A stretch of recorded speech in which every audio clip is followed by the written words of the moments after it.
E aí, pessoal, tudo bem com vocês? Nós aqui do Papel de Pão de volta. Agora a nossa segunda temporada. Passamos um tempo aí de férias longas, né?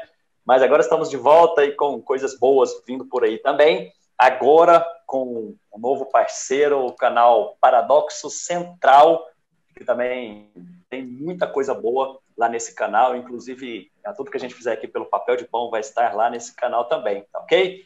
Quero agradecer a vocês por estarem conosco em mais esse episódio e vamos lá. Hoje nós queremos falar, já um pouco tarde, né? Mas queremos falar de ano novo, tudo novo. E hoje aqui comigo, meus amigos Rafael, Vinícius e Jones, para podermos pensar um pouco a respeito disso. Obrigado, meus amigos, por vocês estarem aqui. E bora nessa. Quero saber de vocês a respeito desse ano novo, tudo novo, ou talvez a gente pudesse pensar, né, vírus novo, tudo novo, porque reviravolta que a gente teve aí, né, na história mundial foi uma coisa muito louca. Mas quero saber de vocês, o que vocês esperam para esse ano? Ou talvez a gente pensar um pouco a respeito de o que seria esse novo? A gente está falando de ano novo, claro, ano 2021, mas vocês pensam em coisas novas para a igreja, sonham coisas novas para vocês, para a vida de vocês, o que está a questão de planejamento? Mas vamos lá, o que vocês esperam para esse ano?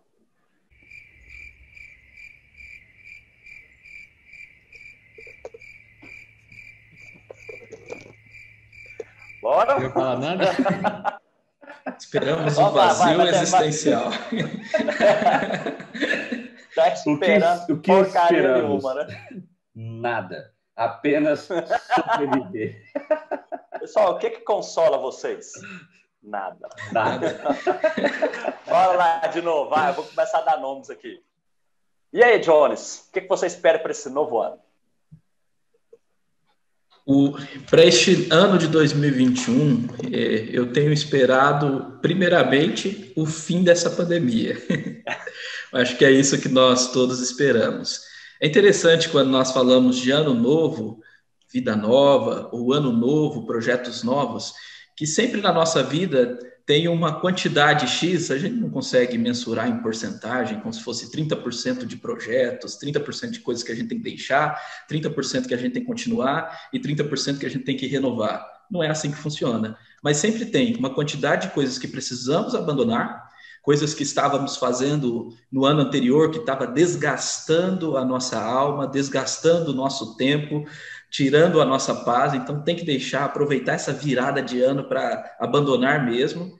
E algumas coisas que devem ser continuadas, projetos que devem ser continuados, renovados, renovar o ânimo para continuá-los, e projetos novos, sim.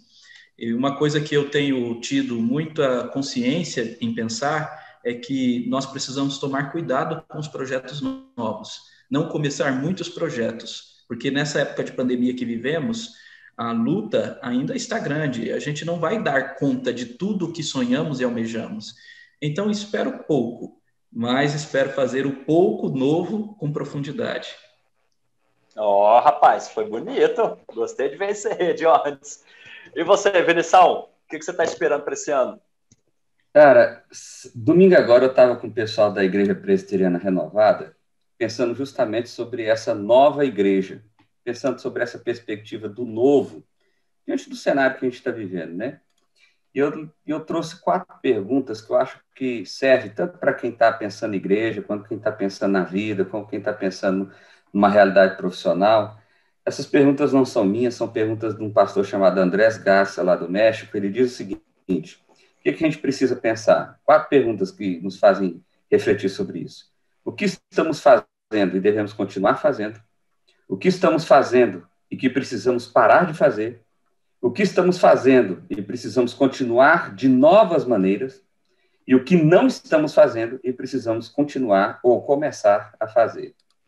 Eu tenho pensado muito sobre essas perguntas na minha vida, na vida da igreja, de forma muito especial.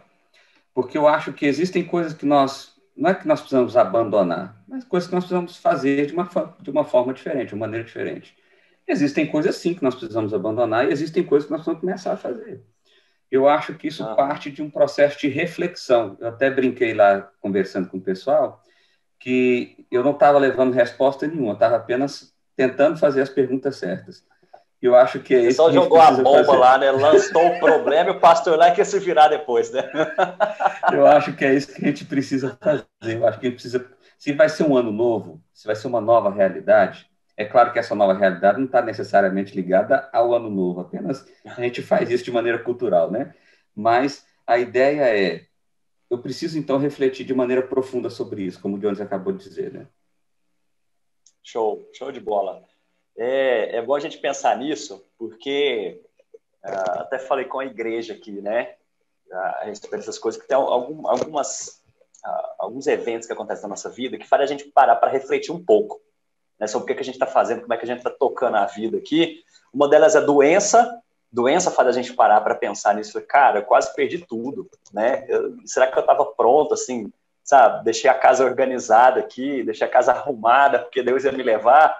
E outra delas, outros desses eventos também eu acho que é aniversário e ano novo. A gente espera, cara, mais um ano se foi, né? Que rápido que passou. Ou então, rapaz, esse ano foi duro, né? Faz a gente pensar a respeito desses planos, se realmente tem algo que precisa ser novo, ou, eu acho que o que a gente vai falar um pouco, né? Se precisa ser somente renovado, que é diferente essa história aí, né?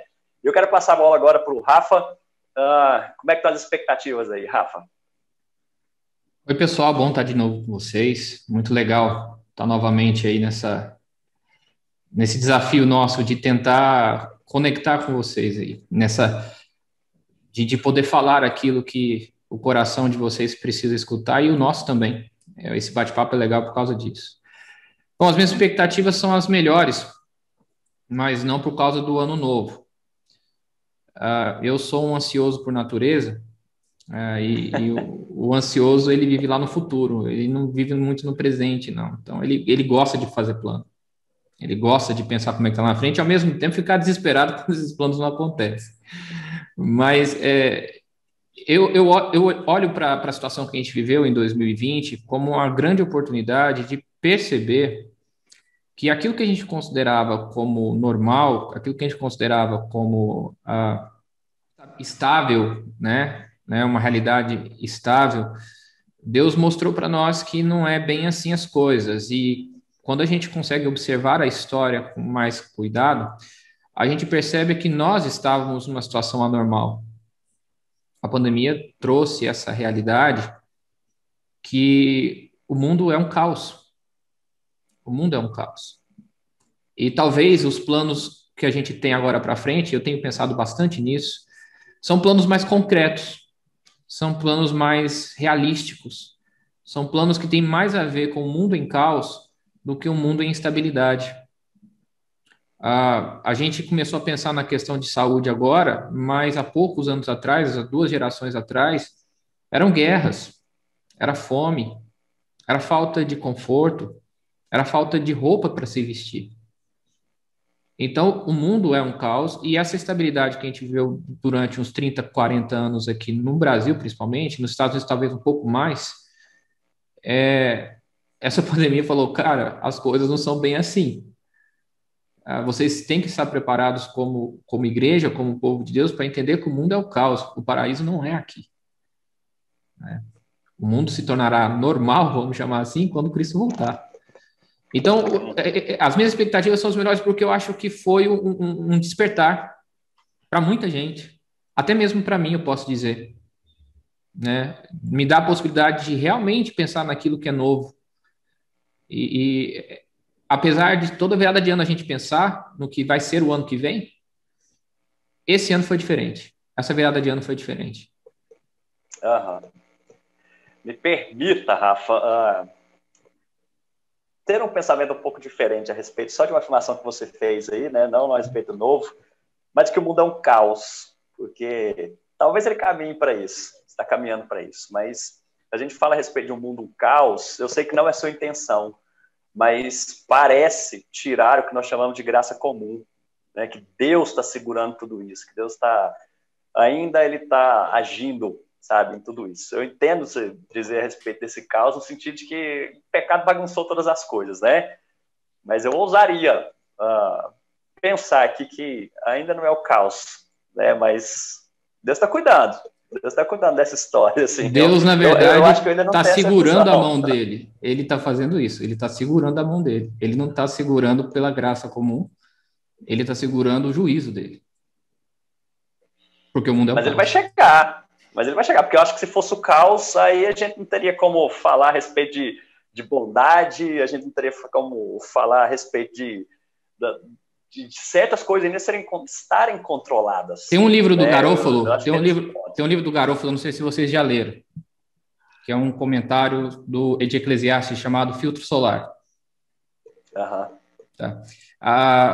Você pensar que o mundo não é um caos é exatamente contrário à ideia de Eclesiastes, que fala do mundo debaixo do sol. Salomão, e o próprio Garofalo entendendo dentro do seu comentário, vai falar exatamente isso. Nós estamos vivemos no mundo de vaidade, vazio de vazio, que é exatamente o caos que eu acabei de colocar. Só há uma coisa que coloca ordem nesse mundo: os testemunhos do Senhor e a esperança do cumprimento da sua lei. Então, quando eu falo que o mundo é um caos, não é porque eu acho que ele é um caos. É porque Deus mandou um dilúvio uma vez para corrigir isso. Deus levantou a graça através de um homem e não através da graça comum. Então, mas aí a gente não pode, Rafa, falar em questão daquela tríade, né, que hoje na verdade é mais um de criação, queda e redenção. Porque claro que todas as coisas vão ser redimidas, a grande tensão que a gente vive do já e do ainda não, mas o já é a igreja. O já é a igreja, não é a criação. Certo, mas a gente faz parte desse processo, a igreja faz parte desse processo, a igreja também existe nesse processo. Então a gente não pode falar de caos eu não falei da igreja. total. Eu falei do mundo. Então, nós precisamos pontuar aqui. Não? Eu acho que vai ficar melhor se você pontuar o que você está chamando de caos e o que seria isso, né? Porque se a gente não está falando de igreja, nem essa questão da redenção, eu vou ter que parar para pregar sobre a cosmovisão aqui, porque... Né, então deixa eu falar do caos. Entende como agentes que atuam junto com Cristo. Deixa eu falar do caos. Vamos lá. As pessoas estão falando de morte. 225 mil mortos aí pela pandemia. Isso é 0,1% da população brasileira. Se você pega a Segunda Guerra Mundial, nós tivemos 45 milhões de mortos na Europa. Isso, para mim, é caos. Nós, às vezes, não entendemos que o normal desse mundo é a morte, é o desespero. Esse é o normal do mundo. Senão, não há o porquê da pregação da redenção. Tá? Então, quando nós percebemos um mundo que é frágil nas suas estruturas, e 2020 apontou isso para a gente, muito frágil nas suas estruturas. Quando nós temos discursos que falam de salvação numa ciência completamente desordenada e confusa, mostra para nós que a única mensagem que nós temos realmente concreta e verdadeira é a mensagem da redenção em Cristo, que se vê presente na igreja, e por coincidência, eu não acho que isso é coincidência, a igreja tem sido atacada no sentido de que é algo que tem que ser fechado. E o ainda não, que é a volta de Cristo, que isso é aplicado na criação, ele mostra exatamente o brilho ou a glória dessa igreja na volta de Cristo. Aí sim estabelecendo aquilo que é real e verdadeiro. Então, quando eu falo caos, eu estou dizendo que a igreja precisava entender que ela está falando de um outro mundo, de uma outra realidade. Que esse mundo não é um mundo que a gente espera. Na verdade, o mundo que a gente espera é o mundo de Cristo Jesus. E 2020 foi muito interessante para poder pensar nesse sentido. É isso que eu quis dizer. Ótimo. Acho que fica mais claro a gente entender isso aqui. A gente não partir para extremos aqui, né? E o que vocês acham disso, gente? Caminhando nisso que nós estamos falando aí de planejamento, da doença, novo, vamos lá, me ajudem nessa, nos ajudem nessa.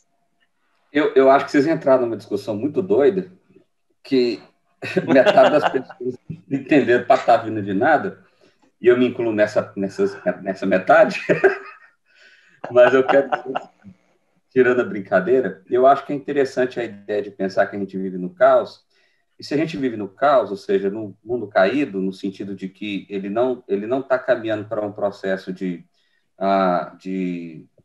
salvação em si mesmo, mas, pelo contrário, um processo cada vez mais de destruição, e aí baseado justamente no que o Rafa falou, né, e no que você falou também, porque eu acho que vocês falaram a mesma coisa, só que de maneira diferente, porque enquanto a graça comum do Senhor sustenta, a mesma graça também faz com que Deus não derrame da tua ira sobre nós.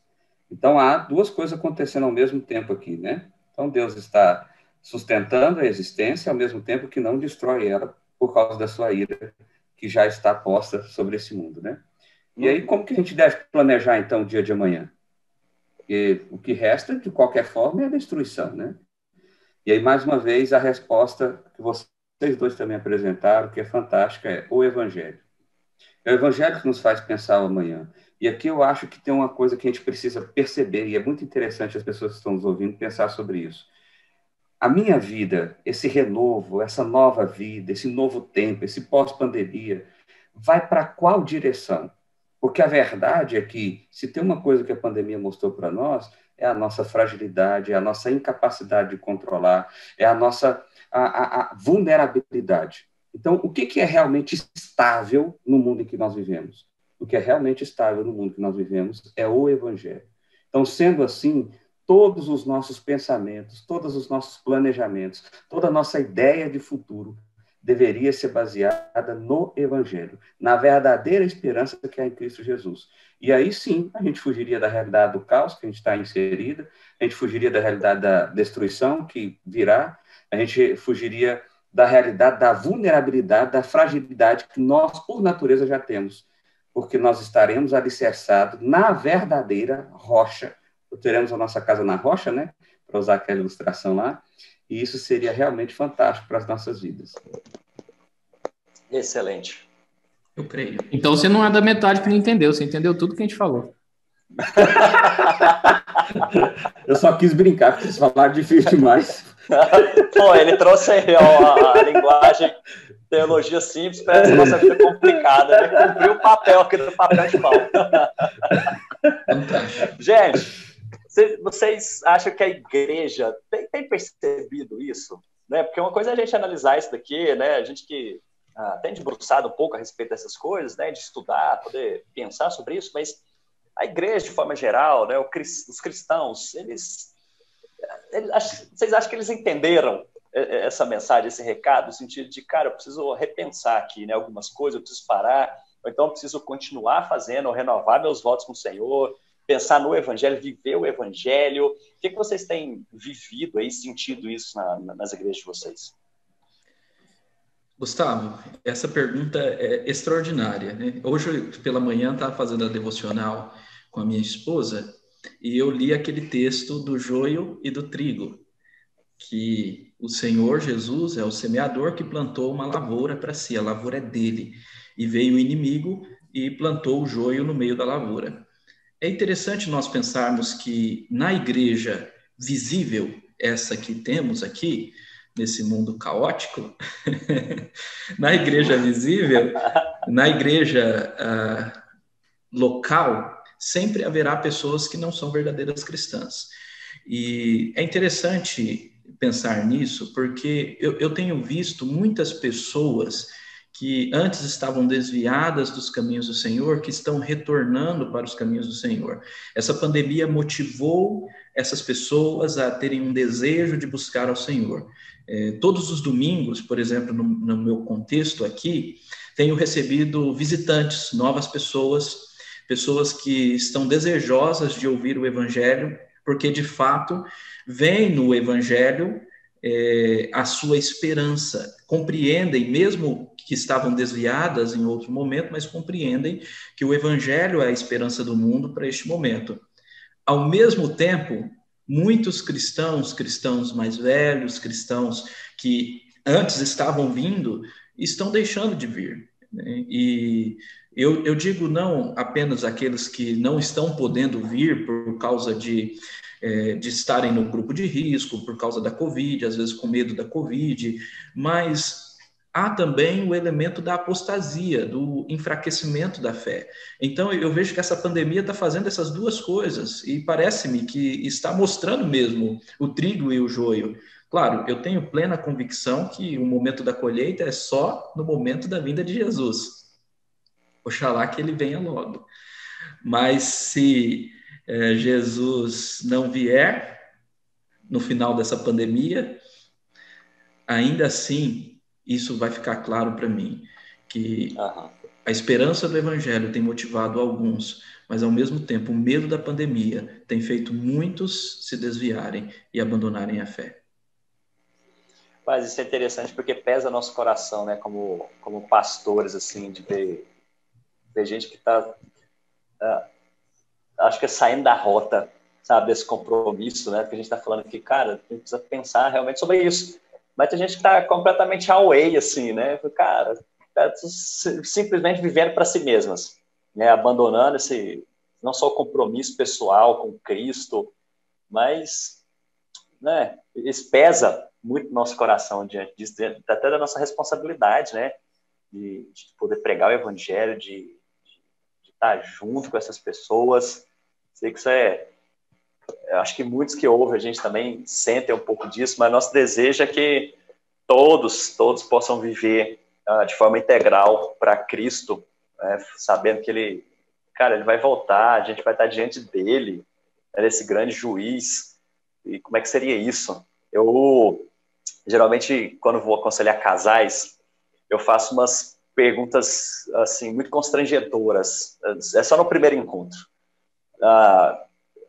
Cara, as pessoas ficam com muita vergonha, sabe, de ter que falar de certa intimidade. Mas eu faço perguntas para verificar se simplesmente está tendo pecado ou não, vivendo vida de pecado para Cristo. E aí, cara, eu falo para eles assim, deixa, é muito melhor você estar constrangido na minha frente do que você ficar constrangido na frente do Senhor Jesus, o reto juiz. Então, parece que as pessoas perderam essa perspectiva, cara, de que vão estar na frente do reto juiz, né? E Jones, manda ver mais aí. Sei que você quer falar um pouco mais. Eu quero só falar mais um pouquinho antes de você passar para o Vinícius e para o Rafa, que eles falam demais, aí não volta para mim mais. Sabe o que é interessante? Assim, a gente tem que realmente refletir sobre a vida. E se uma pandemia dessa não leva as pessoas a refletirem sobre a vida e a intimidade com Deus, o que levará, né? Como que é a dureza do coração? Você tinha falado aquilo que faz a gente repensar os nossos planos, como doença, como aniversário, como a virada do ano, e eu posso dizer que o luto também faz nós refletirmos sobre isso. Uhum. Nós perdemos recentemente um colega pastor chamado Agostinho. Agostinho era conterrâneo meu, rondoniense, morava lá em Nova União, pastor da Igreja Presbiteriana Nova União. Tive contato com ele há 3 anos, lá no Mackenzie. Nós estávamos fazendo mestrado juntos, inclusive fizemos o último módulo juntos em novembro. Estávamos juntos fazendo o módulo e ele veio a falecer no dia 17 de janeiro. Ele tinha 31 anos de idade, deixou 2 filhas, uma recém-nascida, nasceu em novembro, e a esposa. E imagine o seguinte, se há 3 anos atrás eu chegasse, ou alguém chegasse para ele lá no Mackenzie e falasse, olha, você tem 3 anos de vida. O que você faria diferente? Eu fiquei pensando nessa questão. O que faria diferente? São 3 anos, né? Se dedicaria mais às filhas e menos, às vezes, ao academicismo? Não sei, né? O que você faria diferente? Se você soubesse, né, que o seu dia de partida fosse amanhã, né? Jesus, ele conta uma parábola assim, do louco que juntou tesouros, disse, agora eu vou viver. E o próprio Jesus diz, louco, hoje mesmo pedirão a tua alma. Agora pode passar para os meninos que vai falar mais. Eu queria dizer assim, eu acho que isso é muito legal, gente, porque, lógico, a virada do ano sempre traz essa ideia de renovo, de repensar, etc., como a gente já disse aqui, o luto também faz isso, alguns eventos, sustos que nós passamos pela vida, né, a proximidade da morte, coisas nesse sentido. E eu quero fortalecer a ideia seguinte, o cristão, ele precisa se apoiar no Evangelho. Você perguntou, Gustavo, como é que tem sido na igreja? É a mesma perspectiva.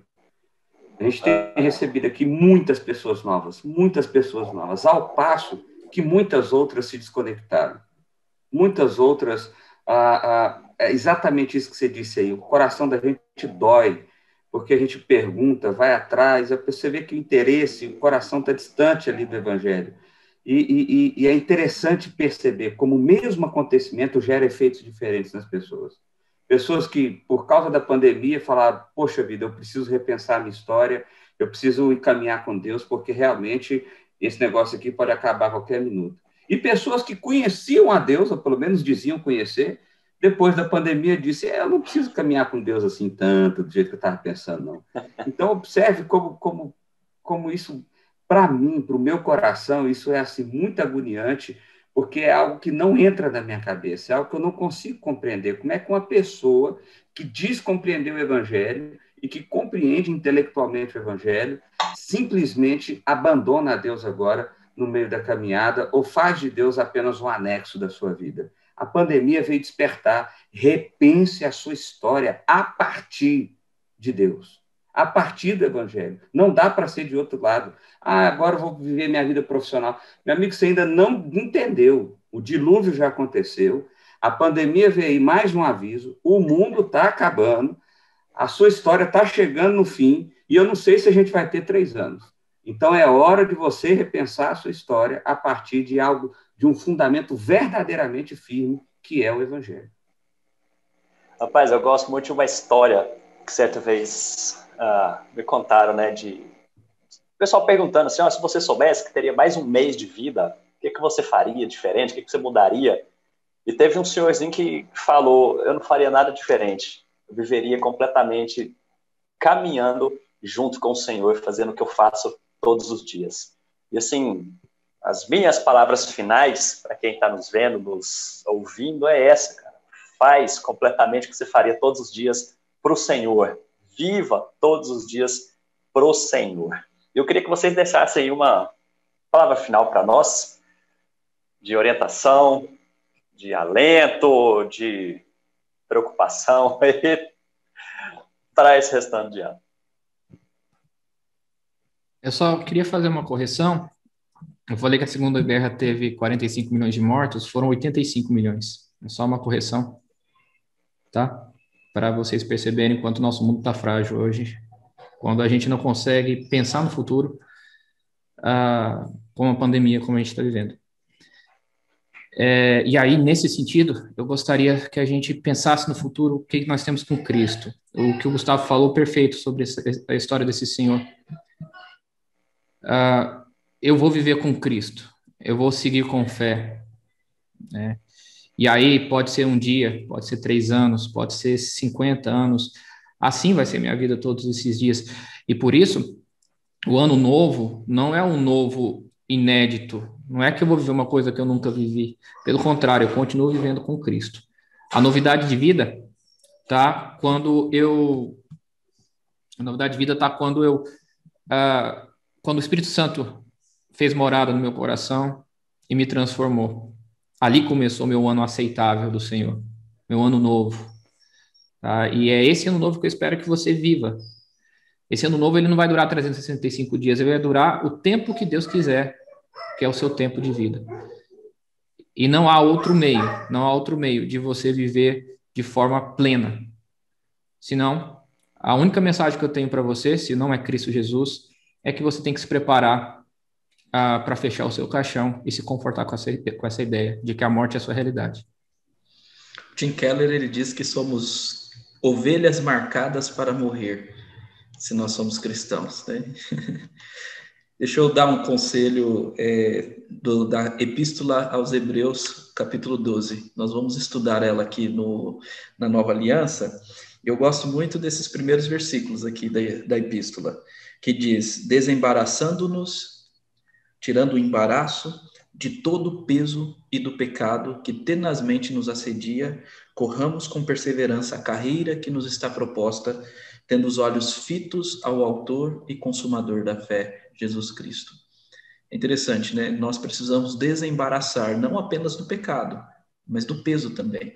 Tem coisas que nós estamos carregando na nossa vida que não é pecado, mas é um peso e precisamos jogar fora e continuar essa carreira, essa corrida com perseverança, tendo os olhos fitos em Cristo Jesus. Esse é o Evangelho. Só em Jesus nós temos a nossa vitória. Então, precisamos olhar para Ele.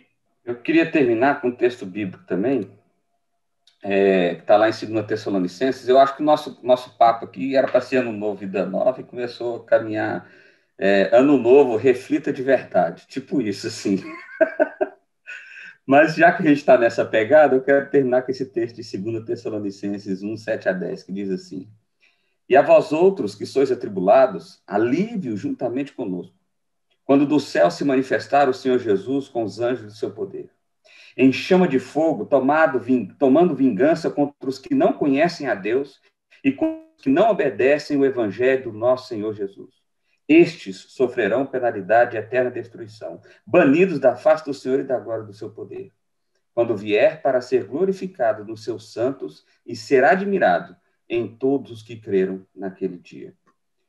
A gente falou aqui muito sobre a realidade da morte, sobre como isso causa dor, sobre como isso nos leva a uma reflexão para revermos as nossas vidas. E eu queria terminar com essa palavra de ânimo, porque para mim isso é uma palavra de ânimo. É isso que o apóstolo Paulo diz: a vós outros que sois atribulados, alívio juntamente conosco. Se sintam aliviados. Jesus está vindo. Essa realidade é tão certa quanto o ar que a gente respira, e isso deveria fazer você repensar a sua vida, ainda de maneira mais profunda do que a pandemia, do que a morte de um ente querido, do que um acidente muito sério dentro da sua família. Então, que você possa refletir. Ano novo? Sim. Vida nova? Se Deus quiser. Mas isso só vai ser possível no Evangelho. Excelente, amém. Meus amigos, obrigado por esse tempo aqui com vocês, pessoal que nos acompanhou. Em breve, mais um episódio. Esse é o primeirinho desse ano, de muitos que estão por vir aí, gente. E que Deus abençoe vocês. Valeu!